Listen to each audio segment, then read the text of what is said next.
চলতি বছর ফুটবলারের সম্মানজনক পুরস্কার ব্যালন ডি'র দেওয়া হবে আগামী 28 অক্টোবর। আলোচনায় রয়েছেন রিয়ালের তারকা ভিনিসিয়াস জুনিয়র, জুড বেলিংহাম ও ম্যান সিটি মিডফিল্ডার রুদ্রি।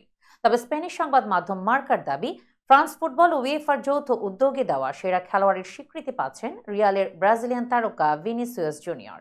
বিদায়ী মৌসুমে রিয়াল মাদ্রিদের জার্সিতে ক্যারিয়ারের সেরা সময় পার করেছেন এই ব্রাজিলিয়ান। এরই মধ্যে প্রতিভা ও কঠোর পরিশ্রমের মাধ্যমে নিজেকে ফুটবল বিশ্বের অন্যতম সেরা খেলোয়াড় হিসেবে প্রতিষ্ঠিত করেছেন ভিনিসিয়াস। রিয়ালের হয়ে গত মৌসুমে চ্যাম্পিয়ন্স লিগের সেরা খেলোয়াড়ের পুরস্কার পেয়েছেন তিনি। ধারণা করা হচ্ছে ওই সাফল্যের স্বীকৃতি হিসেবে ব্যালন ডি'রের সোনালী বলটি 23 বছর বয়সী ব্রাজিলিয়ান এই তারকার হাতে উঠতে চলেছে। বিশেষ করে চ্যাম্পিয়ন্স লিগের ফাইনালে তার অসাধারণ পারফরম্যান্স তাকে শীর্ষে নিয়ে এসেছে।